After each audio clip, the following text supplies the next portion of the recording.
Tehran के उप विदेश मंत्री ने बीबीसी से कहा है कि यदि अमेरिका कूटनीतिक वार्ता फिर से शुरू करना चाहता है तो उसे ईरान पर किसी भी तरह के और हमले से इनकार करना होगा।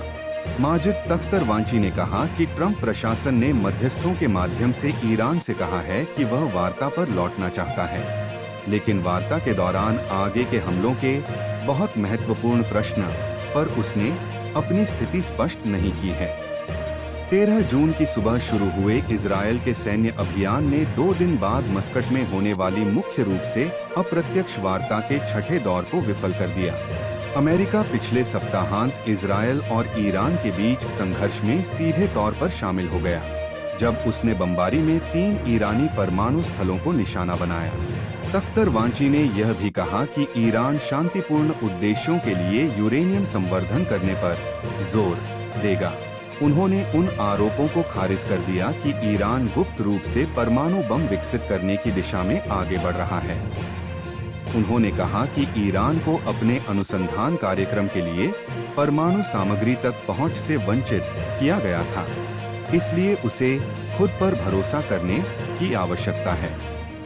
उप विदेश मंत्री ने कहा, इसकी क्षमता पर चर्चा की जा सकती है, लेकिन यह कहना कि आपको संवर्धन नहीं करना चाहिए, आपको संवर्धन शून्य करना चाहिए, और यदि आप सहमत नहीं हैं, तो हम आप पर बमबारी करेंगे, यह जंगल का कानून है।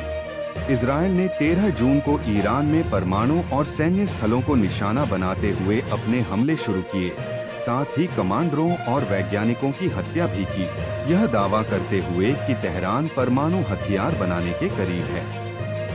ईरान ने जवाब में इजरायल पर मिसाइलों से हमला किया। 12 दिनों तक शत्रुता जारी रही, जिसके दौरान अमेरिका ने ईरान के 3 परमाणु स्थलों फोर्डो, नतांज और इस्फहान पर बम गिराए। अमेरिकी हमलों से ईरान के परमाणु कार्यक्रम को हुए नुकसान की सीमा स्पष्ट नहीं है, और तख्तरवांची ने कहा कि वह इसका सटीक आकलन नहीं दे सकते। अंतर्राष्ट्रीय परमाणु ऊर्जा एजेंसी IAEA के प्रमुख राफेल ग्रॉसी ने कहा कि हमलों से गंभीर क्षति हुई है, लेकिन पूरी तरह से नहीं, जबकि अमेरिकी राष्ट्रपति डोनाल्ड ट्रंप ने घोषणा की कि ईरान की परमाणु सुविधाएं पूरी तरह से नष्ट हो गई हैं। ग्रॉसी ने यह भी कहा कि ईरान में कुछ ही महीनों में फिर से यूरेनियम संवर्धन शुरू करने की क्षमता है। जवाब में तख्तरवांची ने कहा कि उन्हें नहीं पता कि ऐसा होगा या नहीं। ईरान के IAEA के साथ संबंध लगातार तनावपूर्ण होते जा रहे हैं। बुधवार को इसकी संसद ने परमाणु निगरानी संस्था के साथ सहयोग को निलंबित करने का प्रस्ताव रखा, जिसमें IAEA पर इजरायल और अमेरिका का पक्ष लेने का आरोप लगाया गया। ट्रंप ने कहा है कि अगर खुफिया जानकारी मिली कि ईरान चिंताजनक स्तर तक यूरेनियम को समृद्ध कर सकता है, तो वह निश्चित रूप से ईरान पर फिर से बमबारी करने पर विचार करेंगे। तख्तरवांची ने कहा कि वार्ता की संभावित वापसी के लिए अभी तक कोई तारीख तय नहीं हुई है और उन्हें नहीं पता कि एजेंडे में क्या होगा, जबकि ट्रंप ने सुझाव दिया था कि इस सप्ताह चर्चा हो सकती है। ईरान के उप विदेश मंत्री ने कहा, इस समय हम इस प्रश्न का उत्तर चाह रहे हैं, क्या हम वार्ता के दौरान आक्रामकता की पुनरावृत्ति देखेंगे।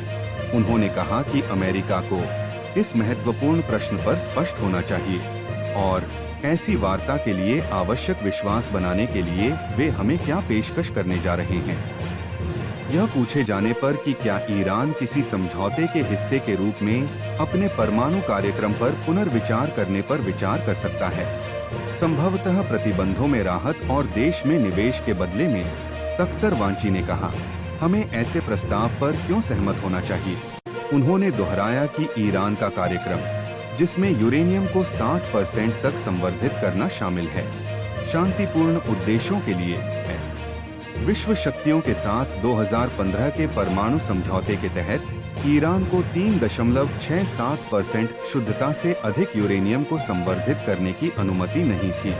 वाणिज्यिक परमाणु ऊर्जा संयंत्रों के लिए ईंधन के लिए आवश्यक स्तर और उसे 15 वर्षों तक अपने फोर्डो संयंत्र में कोई भी संवर्धन करने की अनुमति नहीं थी। हालांकि ट्रंप ने राष्ट्रपति के रूप में अपने पहले कार्यकाल के दौरान 2018 में इस समझौते को छोड़ दिया, यह कहते हुए कि यह बम बनाने के रास्ते को रोकने के लिए बहुत कम था और अमेरिकी प्रतिबंधों को फिर से लागू कर दिया। ईरान ने प्रतिबंधों का उल्लंघन करके जवाबी कार्रवाई की, विशेष रूप से संवर्धन से संबंधित प्रतिबंधों का। IA के अनुसार इसने 2021 में फोर्डो में संवर्धन फिर से शुरू किया और संभावित रूप से 9 परमाणु बम बनाने के लिए पर्याप्त 60% संवर्धित यूरेनियम जमा किया। यूरोपीय और पश्चिमी नेताओं पर ईरान के प्रति अविश्वास जताने पर तख्तरवांची ने कुछ यूरोपीय नेताओं पर अमेरिका और इजरायल के हमलों का हास्यास्पद समर्थन करने का आरोप लगाया। उन्होंने कहा कि जो लोग ईरान के परमाणु कार्यक्रम की आलोचना कर रहे हैं, उन्हें हमारे साथ किए गए व्यवहार की आलोचना करनी चाहिए और अमेरिका और इजरायल की आलोचना करनी चाहिए। उन्होंने कहा, और अगर उनमें अमेरिका की आलोचना करने की हिम्मत नहीं है तो उन्हें चुप रहना चाहिए। आक्रामकता को उचित ठहराने की कोशिश नहीं करनी चाहिए। तख्तरवांची ने यह भी कहा कि ईरान को मध्यस्थों के माध्यम से संदेश मिला है कि अमेरिका देश के सर्वोच्च नेता अयातुल्ला अली खामेनेई को निशाना बनाकर ईरान में शासन परिवर्तन में शामिल नहीं होना चाहता। इजरायल के प्रधानमंत्री बेंजामिन नेतन्याहू ने ईरानियों से खमेनेई के शासन को खत्म करने के लिए अपनी आजादी के लिए उठ खड़े होने का आह्वान किया है। लेकिन पिछले सप्ताह युद्ध विराम पर सहमति बनने के बाद ट्रंप ने कहा कि वह ऐसा नहीं चाहते हैं। तख्तरवांची ने जोर देकर कहा कि ऐसा नहीं होगा और यह विचार एक निरर्थक अभ्यास के समान।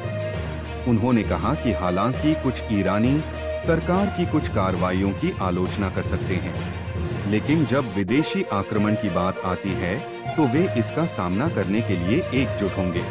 उप विदेश मंत्री ने कहा कि यह बिल्कुल स्पष्ट नहीं है कि इजरायल के साथ युद्ध विराम कायम रहेगा या नहीं, लेकिन ईरान इसका पालन करना जारी रखेगा जब तक हमारे खिलाफ कोई सैन्य हमला नहीं होता।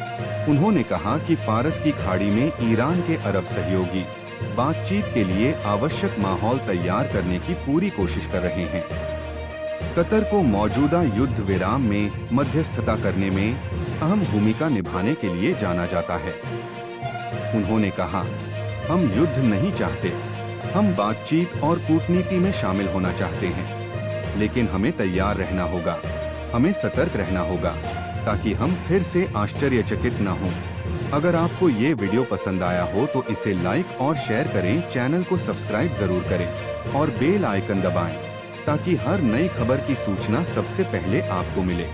धन्यवाद।